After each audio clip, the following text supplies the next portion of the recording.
the brand new book of Job.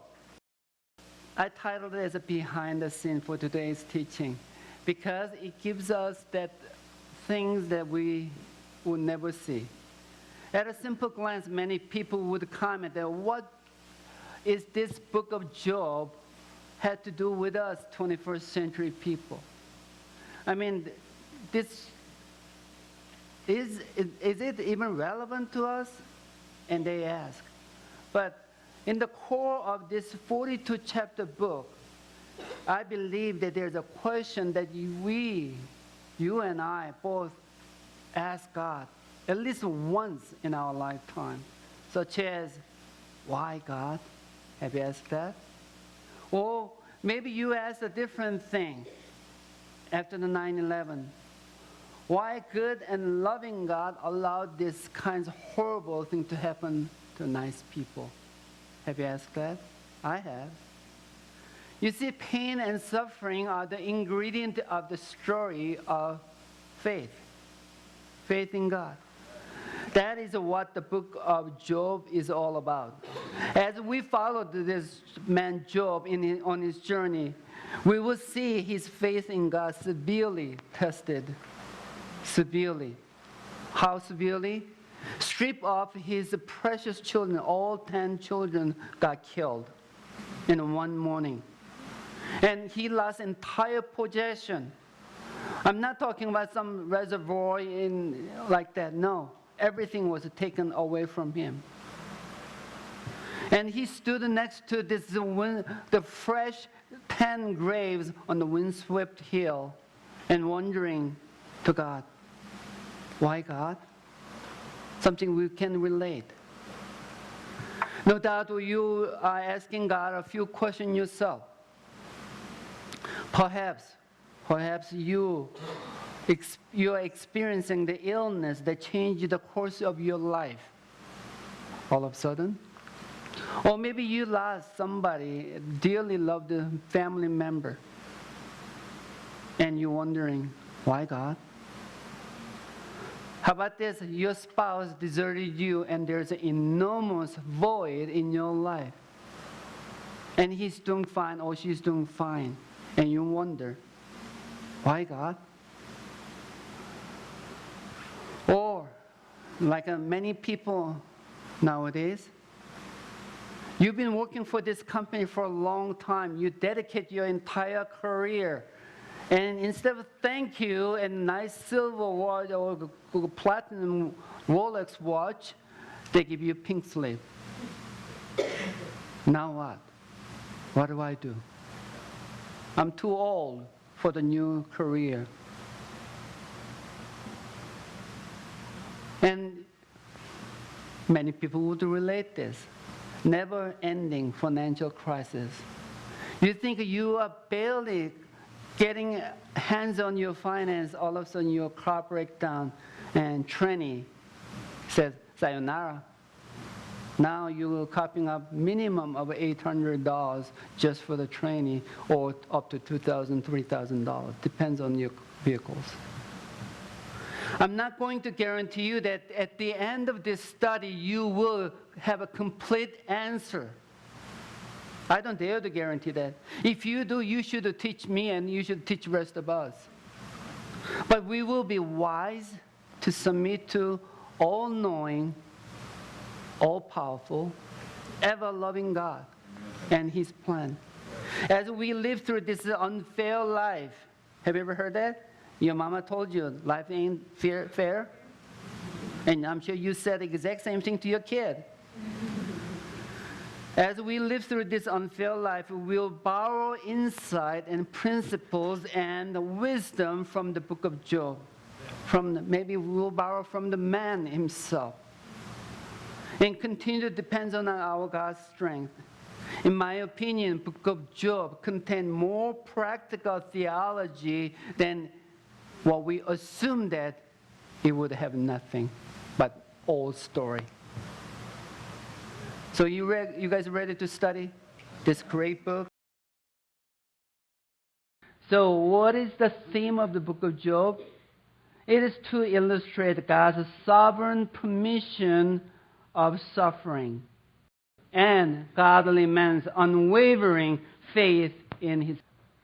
I can divide this book of Job, all 42 chapters, in 4 sections. Number 1, the first portion is chapter 1 and chapter 2. It's a kind of history portion. It's an introduction of suffering. From chapter 3 to chapter 37, it's a discussion amongst Job and the 3 awful friends. And they are arguing, they are discussing of this suffering. You can summarize the whole, that 35 chapters in 3 and 4 words. Did not, did to, did not, did to. That's what they did. Chapter 38 through 41. This time God is speaking to Job, mainly Job, but all 3 friends are there to listen to God. Chapter 42. Final portion is a submission under the suffering and restoration from the suffering by God. All right, starting at the verse 1, chapter 1 of book of Job, please. There was a man in the land of Uz whose name was Job, and that man was a blameless and upright one who feared God and shunned evil. And the 7 sons and 3 daughters were born to him. Also, his possessions were 7,000 sheep and 3,000 camels, 500 yoke of oxen, and 500 female donkeys, and a very large household. So that this man was the greatest of all people in the east. And his son would go and feast in their houses, each on his appointed day, and would send and invite their 3 sisters to eat and drink with them. So it was, when the days of feasting had run their course, that Job would send and sanctify them, and he would rise early in the morning and offer burnt offerings according to the number of them all. For Job, get this, for Job said, it may be that my sons have sinned and cursed God in their hearts. Thus Job did regularly. Job would have had no problem obeying what Apostle Paul said in 1 Timothy chapter 6. But those who desire to be rich fall into temptation and a snare, and into many foolish and harmful lusts, which drown a man in destruction and perdition. Verse 10, for, get this, for the love of money is the root of all kinds of evil, for which some have strayed from the faith in their greediness, and pierced themselves through with many sorrows. Listen, while the sin is vertical, because when we sin against somebody, we are sinning against God. So immediately our sin goes between God and us. So it's a vertical. But blameless is reputation, is among people. So it's horizontal. Am I making sense to you? All right. So sin is vertical. While the sin is vertical, the reputation, blameless is horizontal. And Job the first recorded act of this book is sacrificing burnt offering to God because he was interceding on behalf of his children. That brings the next conversation. Job was a godly father who was interceding on behalf of his grown children. I hope all of you dads and granddads are doing exactly that for your children, regardless of their age. They can be baby, or they can be 60 years old baby. It doesn't matter how old they are. In your eyes, they're a baby, right? You may ask, well, I've never been as godly as Job. That doesn't matter. You can start right now. Ask God. Ask God to start to change your life for your children. Not just dad and granddad, mom and grandmas. You be the example God said. Let Him work in your life. Let Him work in your language. Okay? And let Him work in your characters and let him work in your temper. Okay? Your children will read a whole lot more in those 4 areas than what they would hear from you.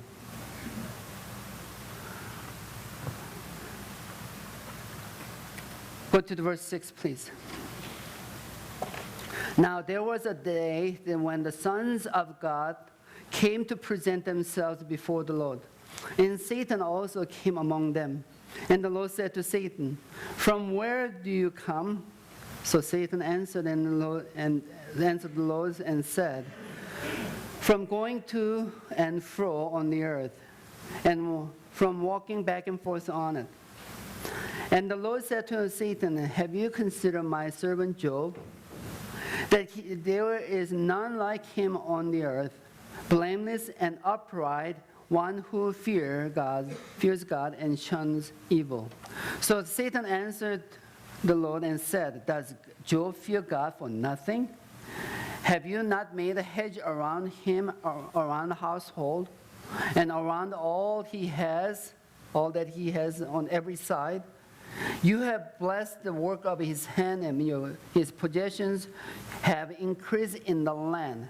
But now stretch out your hand and touch all that he has. He will surely curse you to your face." Just after the 6 verses of this study, now we all of a sudden transported from earth to heaven. We find that this portion that we've never seen anywhere in the Bible. Conversation between God and Satan himself. And without a prologue, this portion of prologue of the book of Job, we would consider Job as a self-righteous snob, just like his 3 worthless friends would think, due to the lack of a heavenly perspective. Am I making sense to you?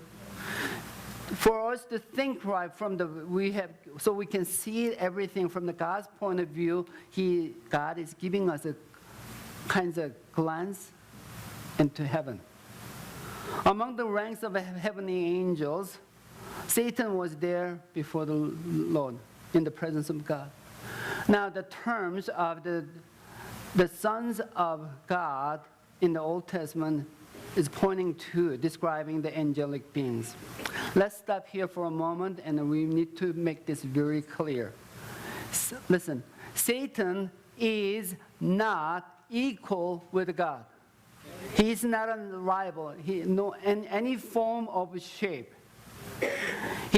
God is a creator. Satan is a mere creature. You with me? And God is all-powerful, all-knowing, ever-loving, and all-present God.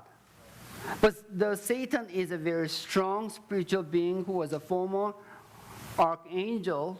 He's a fallen. He's a strong, yet he's not all-powerful.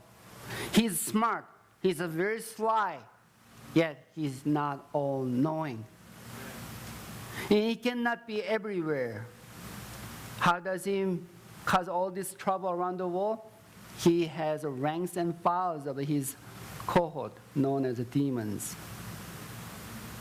who do his beating. Humans, especially Hollywood movie makers, try to portray and inflate Satan's status, importance, and power as opposite of God. I'm sure that pleases Satan. Satan's rival would be Michael, the archangel. So what Satan said in verse 7 remind me of what Apostle Peter told us in 1 Peter 5:8. "Be sober, be vigilant, because your adversary, the devil, walks about like a roaring lion, seeking whom he may devour." He's tried to steal your joy, try to destroy your testimony, and he starts to kill your life. God brought up Job's name in the sense of bragging to Satan. If he had a spiritual suspender, probably he pulled it out about this far. "Did you see my servant Job?" And at this point, probably most of us thinking, please don't brag about us to Satan, right? Please note what the Lord said about the character of Job in verse 8. Go back to verse 8, please. Then the Lord said to Satan, have you considered my servant Job, that there is none like him on the earth, blameless, and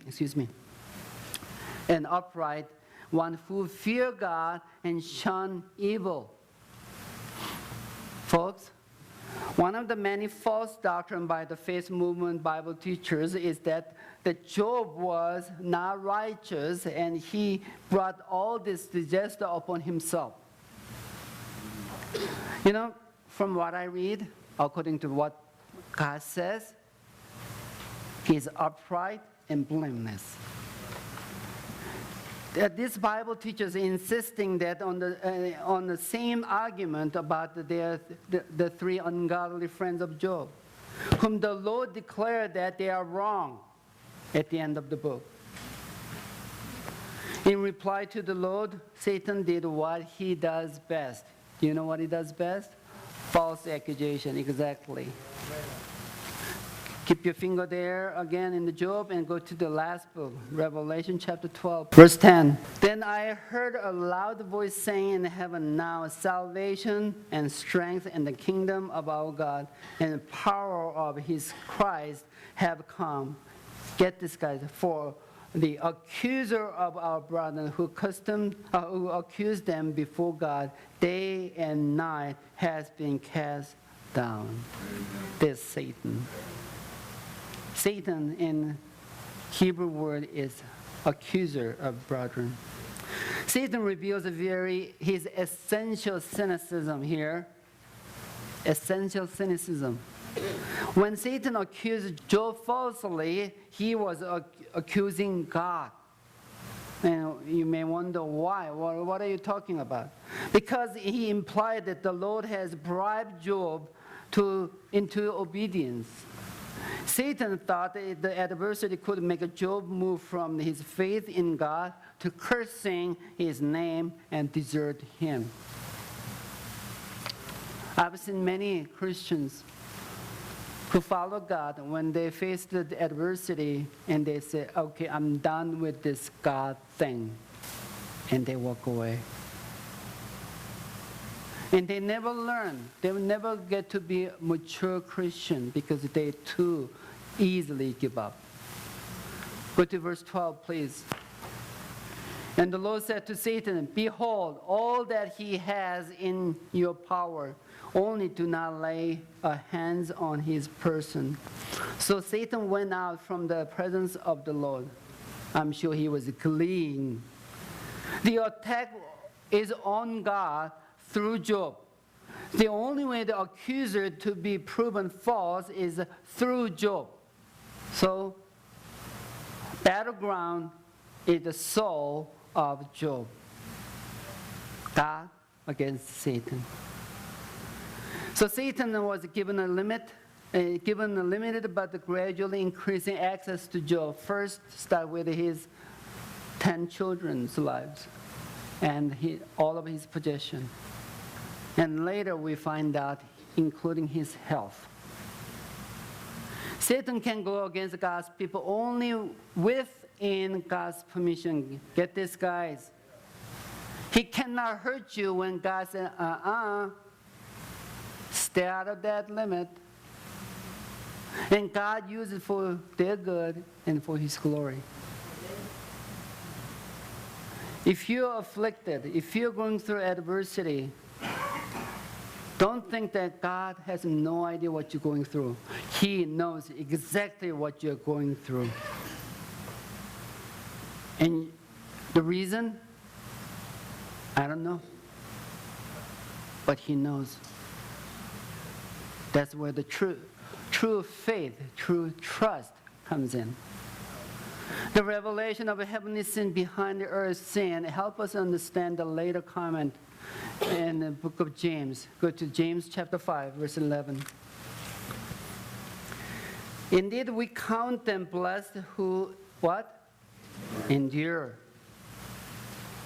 And you have heard of the perseverance of Job. Some of your Bible translated as the patience of Job.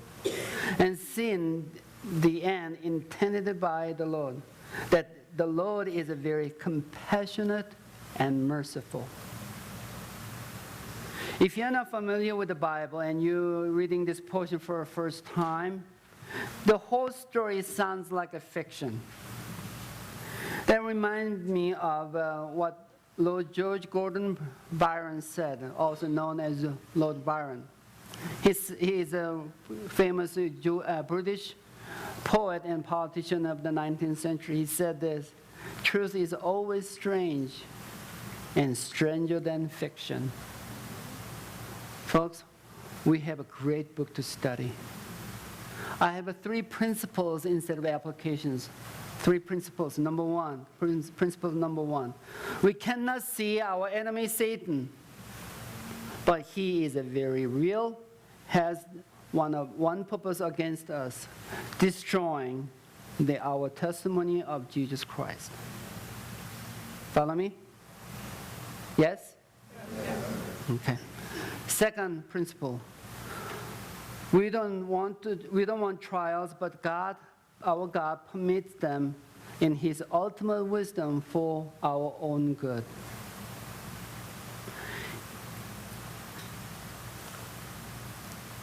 Principle number 3. We don't understand God's plan, but His plan is best for us and for our spiritual growth. Trust Him. Blessed be the name of the Lord. Blessed be your glorious name. Oh, you give and take away.